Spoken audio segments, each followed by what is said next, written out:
चारों तरफ अफरा तफरी मची हुई थी। उस बड़े से छज्जे के चारों ओर से झाँकने पर नीचे की भीड़ साफ दिखाई पड़ रही थी, लेकिन उस छज्जे के से नीचे कोई उतर नहीं सकता था। तो खून से लथपथ अपने हाथों में थामे बुरी तरह रो रहा था।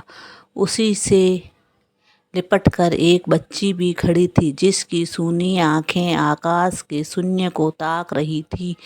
चारों तरफ पुलिस के डंडों की आवाज़ और उन डंडों के पड़ने से कराहते लोगों की आवाज़ गूंज रही थी। उसकी सांसें उखड़ रही थी। वो पागलों की तरह उसे जिंदा रखने की कोशिश में लगा था और बस उड़ान भरने की जिद किए हुए थे। आखिर उसकी उखड़ती सांसों के बीच उसके होठों को अपने मुंह के पास लगाकर उसने एक मीठा बोसा दे दिया। पहला और आखिरी स्पर्श था उनके बीच। उसने एक बेचैन मुस्कान के साथ वो बोसा स्वीकार किया और प्राण पखेरु उड़ चले। वो आज कई दिनों बाद उस तरफ आया था। उसके शहर का जाना माना गुंडा न जाने कितने ही लोगों की आहें लिए तो घूमता था।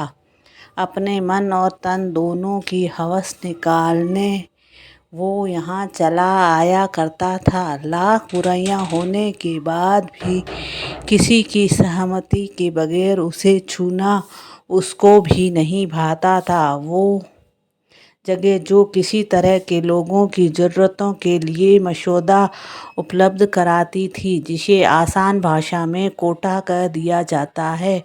न जाने कितनी ही लड़कियों के सपने उनके भोलेपन, उनकी आज़ादी की बलि चढ़ाकर खुद को आज़ाद किए हुए थी। दिनों दिन उसकी चमक बढ़ती ही जाती थी, जिसे रोकने में पुलिस संस्थाएं और हमारी सरकार सब नाकाम थे। सभ्य काम को अपराध की मांग न श्रेणी में न रखे जाने का कानून भी समझ से परे ही है। इन सब बातों से बेखबर लोग चले जाते हैं। यहाँ कुछ तो अपने जीवन साथियों में संतुष्टि नहीं ढूंढ पाते और यहाँ आकर उन उजड़ी और बिखरी हुई कलियों में संतुष्टि ढूंढने की कोशिश करते हैं। और कुछ जिन्हें कभी इन गलियों में आना ही नहीं था, वो भी इन गलियों में आग जबरन ही खींचे चले आते हैं। शरीर है जिसकी भूख शायद पेट की भूख से बड़ी होती है। वो चिल्लाता हुआ बाहर आया और कोठे की मैडम की आंखों में आंखें डालकर उसे घूरता हुआ बाहर निकल गया। मैडम की आंखों में एक बार फिर खून उतर आया।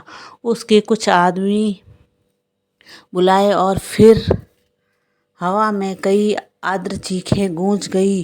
साली, रोज एक ग्राहक खराब करती है, तुझे एक बार में समझ नहीं आता?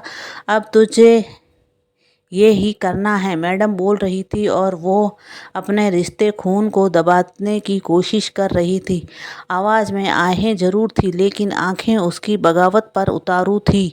आंखें नीची कर, मैं कहती हूँ आंखें नीची कर। मैडम ने बोलकर उसकी ओर एक चाबुक और उठाया तो वहीं काम करने वाली एक औरत ने उसका हाथ पकड़ लिया। मैडम, बस और मारोगी तो कल का ग्राहक भी खराब हो जाएगा। मैं उसे समझा देगी, कल से ऐसा नहीं होगा। उसने मैडम से जैसे विनती सी की। मैडम और उसके आदमी कमरे से बाहर आ गए और वो अपने रिश्ते जख्म लेकर उसके सीने से लिपट गई। उसकी सिसकियों में एक सिसकी और शामिल हो गई थी। वो गुस्से से कोठे के बाहर निकल तो गया, लेकिन गुस्सा हवस के न निकलने का था या उन गहरी आंखों में डूब जाने का, वो समझ नहीं रहा था। गफलत में चौतरफा दिमाग चला रहा था, लेकिन रंग बिरंगे मेकअप के बीच से झांकती वो मासूम आंखें, जिसमें न जाने कितने दर्द बह रहे थे, उनसे पार पाने का तरीका समझ नहीं पा रहा था।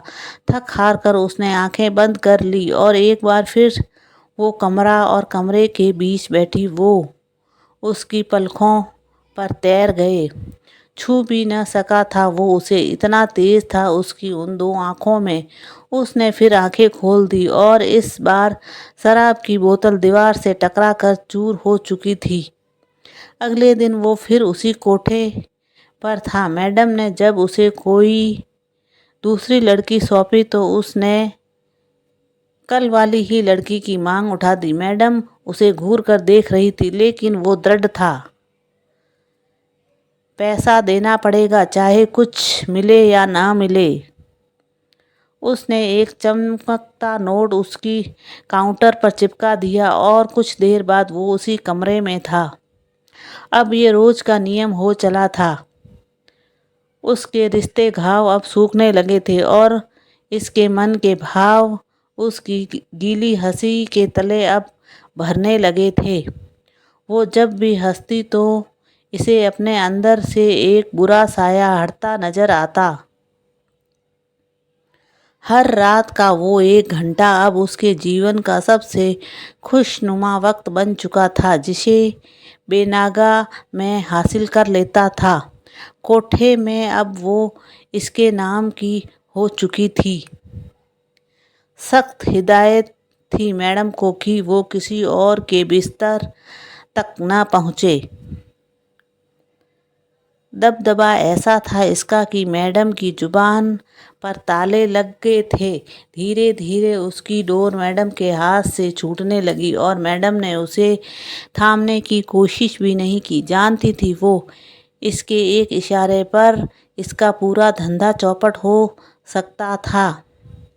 समय के साथ अब इनके बीच नज़दीकियों ने डेरा डालना शुरू कर दिया था। इसके साथ होने पर पूरे दिन की घुटन वो निकाल कर हल्की हो लेती थी और ये सब के हल्केपन में अपना सुकून ढूंढ लेता। उसे पढ़ना था, अपना अस्तित्व हासिल करना था और अब उसका लक्ष्य इसका लक्ष्य बनने लगा था। इसने उसे किताबें मुहैया करा दी थी, लेकिन उसके यहाँ से निकलने के आसार नहीं बना पा रहा था। उस रात वो किताबों में नज़र गड़ाए हुए थी। समय का पता ही नहीं चला कि इसके कदम उसके कमरे में पड़ गए। इसने उसके सामने एक अखबार का पन्ना रख दिया, जिसे उसने उठाकर पढ़ा तो उसकी आंखों में जैसे खून का उबाल आकर एक शांति दे गया। वो चाचा जिसने उसकी माँ को धोखा दे उसे यहाँ ला पटका था, एक एक्सीडेंट में मारा गया था। उसने इसके चेहरे की ओर देखा और इसके चेहरे के कड़ेपन को देख समझ गई कि ये एक्सीडेंट क्यों हुआ। कसमसाकर उसके गले जा लगी। वो पहला प्रेम भरा आलिंगन कितना सुखद होता है, ये उन दोनों ने ही आज जाना था। उनके बीच कोई वादे नहीं थे, कोई कस्में नहीं थी। वो जानता था कि वो उसके लिए नहीं बना है। वो एक गुंडा है जिसका कोई भविष्य नहीं होता। अब बस उसके अतीत की स्याही गहरा रही थी, जिसका साया भी इस पर नहीं पड़ने देना चाहता था। प्रेम था भरपूर, लेकिन पाने की चाहत न थी। वो भी इस बात को भली भांति जानती थी, लेकिन प्रेम तर्क कहाँ देखता है। दोनों इस प्रेम की गहराई में उतर सीपियों में छुपे सुकून के मोती ढूंढ लिया करते थे और अपनी बनाई इस 1 घंटे की सुखद दुनिया में खुश हो लिया करते थे। वो एक संस्था के ऑफिस में बैठा पैरों को जमीन पर थपका रहा था। मन की बेचैन उंगलियों से नाखूनों को कुतरने पर मजबूर कर रही थी। अतुल शर्मा नाम की प्लेयर से उसका बहुत गहरा नाता था। यही अतुल शर्मा उसके पहले खून के समय उसके गुनाह को कबूलने के लिए बात लिए उसके सामने खड़ा था। वो उसका बचपन संवार देना चाहता था। 17 की उम्र में इसे खून की कम से कम सज़ा दिलाकर इसके भविष्य को उज्जवल बना देना चाहता था, लेकिन इसने उसकी बात पर न ध्यान देकर अपने गुरु को तवज्जो दी, जिसने उसे आज यहाँ तक पहुँचा दिया कि अपने ही साये से भाग जाने को जी चाहता था। वो खटखटाते कदमों को विराम दे चुका था। अतुल ने एक बार उसे गहरी नज़रों से देखा और कहा, क्या चाहते हो तुम? मैं क्या कर सकता हूँ? वो बस पढ़ना चाहती है। मैं उसे वहाँ से निकालना चाहता हूँ, लेकिन बिन आपकी मदद से मुमकिन नहीं है। बिना उसकी सहमति से हम उसे वहाँ से नहीं निकाल सकते। 2 दिन दो मुझे, मैं कागज़ तैयार कराता हूँ। उसके साइन चाहिए होंगे, फिर ही हम कुछ कर पाएंगे। अतुल शर्मा ने आज पहली बार उसकी हंसी देखी थी। 2 दिन बाद वो उसके साइन ले चुका था और बस अब कल का इंतज़ार था। उसके बाद वो आज़ाद होगी, उसकी एक अलग दुनिया में, जहाँ उस पर किसी की नज़र नहीं होगी। उसमें वो अपने सपने पूरे कर रही होगी। आज बरसों बाद उसने शराब नहीं पी थी। सारी रात वह सुबह होने का इंतज़ार करता रहा। वो आंखें एक पल को बंद न हुई थी कि कहीं सुबह का उगता हुआ सूरज छूट न जाए। सट की आवाज़ के साथ एक गोली उसके सीने के साथ जैसे ही इसके सीने से पार हो गई। एक सहमी सी बच्ची उसका आंचल थामे खड़ी थी, और वो गोली खाकर जमीन की ओर गिर रही थी। इसने अपने हाथों से उसे थाम लिया। 2 दिन पहले एक नई बच्ची को यहाँ लाया गया था। उसको भनक लगी थी तो उसने उस बच्ची में अपना चेहरा देखा। लगाव ने पैर पसार लिए। आज जब उस बच्ची को उसके पहले ग्राहक के लिए मैडम ने उसी तरह तैयार किया जिस तरह उसे किया गया, तो उसका खून खौल गया और उसने मैडम को रोकना चाहा। जो वो खुद के लिए ना कर सकी, वो इस बच्ची के लिए करना चाहती थी। मैडम और उसके आदमी उसे पकड़ कर खींच रहे थे, लेकिन ये बच्ची को छोड़ने के लिए तैयार ही नहीं थी। हाथापाई में गोली चल गई और निशाना सीधा उसके दिल पर जाकर लगा। एम्बुलेंस को फ़ोन कर दिया गया था। पुलिस अपना काम कर रही थी, लेकिन इसके लिए अब कुछ नहीं बचा था। इसके मन का सुकून अपनी आखिरी सांसें भर चुका था। इसने उसकी लाश को वहीं छोड़ा और उठ खड़ा हुआ। बाहर निकलने के लिए उसके कदम बढ़ाया ही था कि उसकी शर्ट का एक हिस्सा उस बच्ची के हाथों में था। वो डरी सहमी सी उसकी ओर देख रही थी और इसकी आंखों में सवालों के जवाब तैर गए थे। 5 साल का समय बीत चुका था। अपने अतीत की स्याही को वो बहुत पीछे छोड़ आया था। छोटी सी परचून की दुकान से शुरू हुआ उसका सफ़र आज अंडों के थोक व्यापार में बदल चुका था। उसने जिस बच्ची के लिए जान दे दी, उसकी ज़िंदगी संवारने में इसने कोई कमी नहीं छोड़ी थी। अच्छी पढ़ाई, सुरक्षित जीवन, सब उसे मुहैया कराया था। आज वो अतुल शर्मा की संस्था से जुड़ा हुआ था और ऐसी लड़कियों के पुनर्वास के लिए जितनी कोशिश हो सकती थी करता था।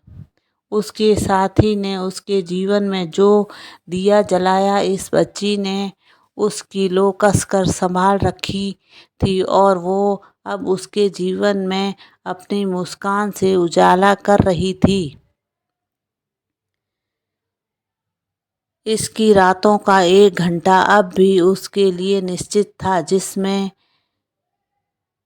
ये यादों की नैया में उस संग डूबता उतरता था।